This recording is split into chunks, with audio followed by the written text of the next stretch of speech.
Hey folks, American Nomad here. I've been telling you for a while I'm going to talk about homeschooling, um, and that applies to this lifestyle because if you got kids and you're going to live in uh, maybe a schoolie, um, maybe you're going to live in something like a box truck like I did, or maybe you're just going to buy an RV and ready built and live in it. But in all of them cases, uh, homeschooling is something that's happening a lot around the country. For everybody else, I recommend homeschooling. Um, we're going to talk a few things about the details about homeschooling. I'm going to leave you with some information at the end. But before we get started, everybody that's watching this, I want you to go down and tell me where you're from. That's really going to help me out in the future as far as content and the direction that this channel's going. The freedom to do what we do is being encroached upon all over the place. Um, Basically, all the Walmarts, quit being open all night, and so that reduced the amount of people staying there. Um, People that were going from Walmart to Walmart suddenly found themselves on Bureau of Land Management lands, and them got filled up, and so they started regulating some of that. It's getting more and more difficult. Some places are passing ordinances so you can't park at the Walmart even if they would let you, or Lowe's or anything else because it's a city ordinance. You can't stay in a vehicle overnight. Um, so freedoms are something that we have to fight for constantly, um, and that's just something that it depends on your area and what is going on in your area. And more specifically, that comes back to the school thing. Now, kind of what prompted me to do this one today is I read in a paper where here in Indiana, Governor Holcomb signed a law into effect. And I'm going to go ahead and read a little of this. The public has been allowed to attend school board meetings, but not allowed to speak. And so he's got this bill, and he signed it into law. Comes July 1st, that allows parents to speak at the school board meetings. Um, you know, your freedom to redress the government, your freedom to speak. Yeah, they have to sign a law for that. Thought you already had that ability. Schools are getting out of hand. How much control that they think that they have. And that's why I personally think everybody that has the capability of doing it, and most people think maybe they don't. We're covering some of them topics. But the people that think they have the capability should absolutely be homeschooling. If you don't think you have the capability, um, it's probably you do. You just haven't looked and found the resources yet. And I'm going to try to help you with that too. So stick around and watch to the end. But anyway, they passed the bill.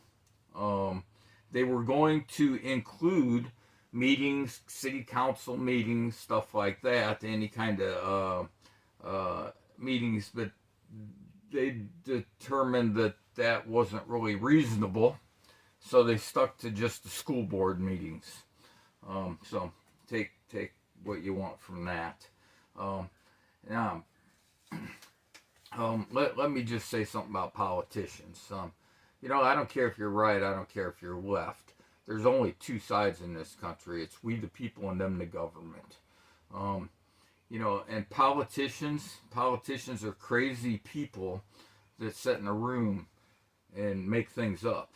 And the only reason they have any power is because the police enforce what they make up. So just let that sink in a little bit. Anyway, everybody has the ability to homeschool. Everybody has the freedom to homeschool. Um, Currently, there are 3% of the people. I found that to be an interesting number for those of you that know, you know. The rest of you can look it up. 3% of the people homeschool their children. That's 1.5 million children are being homeschooled on a regular basis. Now, there are reasons why maybe you shouldn't homeschool. If you don't like spending time with your kids, you probably have a bigger problem. But you're the one that made them what they are, and now you're sending them off to school and want somebody else to turn them into upright citizens that you'll maybe like later. No, wrong answer. But you're probably one that maybe shouldn't homeschool your kids. Reasons why you might want to. Well, you read in the newspaper about the people that are doing things they shouldn't be doing to our children. Not to mention the indoctrination. It doesn't matter what side you're on. You believe that they're indoctrinating them with the other side stuff. And my opinion on that is it happens sometimes. There are some bad teachers. There's bad people in every form of walk of life. So there's going to be some bad teachers, and them get highlighted pretty much on the internet. The good ones, not so much, but that is the kind of society we are. We prefer to watch something tragic. There's some reasons why. The school schedule, which days are they off? Which days are they on? If you're trying to work, having a set schedule is important. You can't depend on their transportation. The bus is running late. The bus broke down. They're sending a different bus. They're running late to bring them back. It's snowing. They can't run. They're just, it's like reason after reason, excuse after excuse. Holidays and in-service days, which is like, where teachers have to learn for the most part. Anyway, they have to have these days quite often. You get the summer things off. It's really not an easy thing to deal with as a parent. I remember doing it with kids. You're dealing with the lunch money issues and the what's going on the bus issues, and what's going on at the bus stop issues, and what's going on in school, and which teachers are this way and which teachers are that way. And it's really a lot of nonsense is what it is, and not a lot of productivity. Speaking of productivity, you go to school and you go from one class to another. They ring the bell. You run to a different class. They try to give you, 4 minutes, 6 minutes, whatever it is, depending on the size of the school, because they don't want you to have any time to stop and talk to anybody. Don't socialize. That's against some kind of rule. And so, anyway, you'll run to one class to another. You'll do that several times a day. You'll take attendance several times a day. You'll do nonsensical stuff several times a day. In that periods of time, they will throw at you 20 minutes of facts, tell you what homework you're supposed to do, and then you have to rush off to where you'll be thrown 20 more minutes of facts about something completely different. If they wanted to throw 20 minutes of facts at you every hour, on one subject, you might actually learn something. But changing that subject every hour, it's not conducive to learning. It's really not a good environment to try to do it. And they're trying to cram facts into you so you pass a test. They give you a test at the beginning, they give you a test at the end, and that way they can show that they did their job and made progress. But the amount of free thought and learning, one of the things I always remember somebody taught me very young when they questioned me on my education. And they asked me what I learned new, and I was trying to tell them some things, and they said, no, not stuff that other people learned and wrote in a book that you memorized. What did you learn new? That's a lot more difficult of a question to answer every day. Anyway, it does take some effort.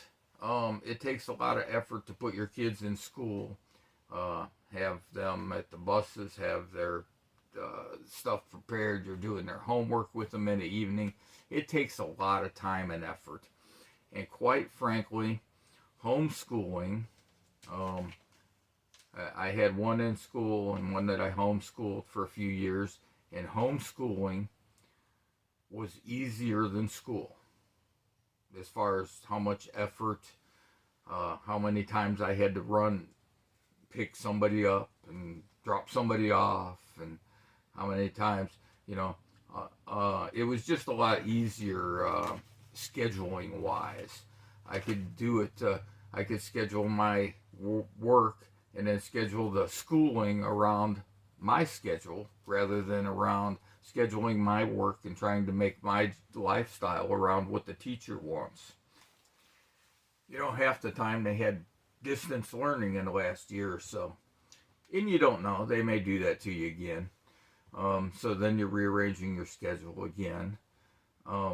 Much easier to homeschool and do that. Now, let me talk to you a little bit about I'll throw an idea out there. It doesn't work for everybody. Naturally, nothing does. But say you're in a school system and, everybody rides the same bus in your neighborhood. You probably know your neighbor kids. Possibly there's several of you that are unhappy with the school. And if you reach out and talk to people, you'll find out that there's other people that would like to possibly homeschool. And if you all get together, say you got, 4 or 5 families, now you got probably 10 people with grandparents and whatnot, that each one can take a day each week or part of a day and teach different things. And then some of you are going to think about, well, you're not capable of teaching things. So we're going to talk about that in a minute here. But if you divided it up, that way it's not overwhelming. Sure, you've got several kids on one day, but it wouldn't be, an overwhelming thing because it's not every day. Each of you get to take turns. Everybody has a little different style and a little different knowledge base. It's a good system, and everybody gets to learn a little bit together that way. The thing about that is, if you can get, here in Indiana, if you enroll your son or daughter, whatever, into school, you enroll your child into school, that school gets approximately $11,000 from the state of tax dollars. Now, if 10 people do not enroll their children into that school, then that's $100,000 out of their budget this year.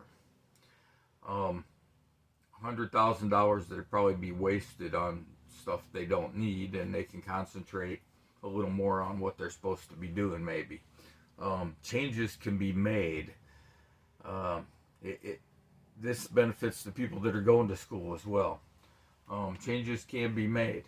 The thing about homeschooling, a lot of people think they're not smart enough. I'm going to give you some resources here, but basically, I had my child bring their friend bring all the books home the first day of school, and I went online and ordered the teacher's disc, the book disc, and the student disc, all on CDs. You throw them in the computer. They have their book. They can read their chapters. They can pull out their disc and do their assignments. And then you have the teacher's disc where you can grade their assignments. Um, you really don't have to know much. It's pretty easy system to do when you have all the resources that the teachers have. The laws in each state are different, and you'll have to know that. And I'm going to hook you up with the proper resource for that here at the end also. So you need to know that. But the time that it takes is, it doesn't take less time to homeschool than it does to put them in school. It takes a little more time. The thing is you can schedule it within your time frame, not schedule your time frame around what they do and have it altered every time the weather changes. So you're definitely smart enough. You definitely have the time to do it, because it's just going to be a time saver. The other thing is, depending on how old your kids are, everyday life stuff, field trips. You can do field trip to the grocery store, when they're young. When they're older, home ec can be cleaning the house and doing dishes and making dinner. Them can actually be assignments. You can make, recipes and make them shop and do different things. Things that they're just not learning in school. You also want to teach them the Constitution. Nobody should, you know what? You look up the test to become a U.S. citizen. And you should teach your kids that stuff. They should really know that stuff when other people know it that weren't born and raised here. It's important knowledge. It's a well-rounded test. I just think that's a good place to add to some curriculum. Curriculum you can choose. You don't have to do it the way I did it. There's all kinds of resources available. What I'm going to recommend is the HSLDA, which is the Homeschool Legal Defense Association, I think. I belong to that. Did belong to that. It basically tells you what you have to do to meet the legal requirements in your state. They have pre-done letters that you can send to the school system, so you say the right things and not the wrong things. That way they understand that you're homeschooling. They have things placards you can put on the printout and put on your door. Should you have like the truant officers and that kind of thing that they want to get to be overstep their boundaries, you might say. There's remedies for that, and when you belong to this group, they provide legal all you need legally to homeschool your kids, and all the confidence you need to do it correctly. I'm going to leave a link for you. But anyway, that's, some of our freedoms. We have to always fight for our freedoms. Homeschool your kids. Teach your kids about freedoms. If you don't homeschool your kids, ask them if they know the First Amendment, the 5 rights guaranteed by the First Amendment. Do you know the 5 rights guaranteed by the First Amendment?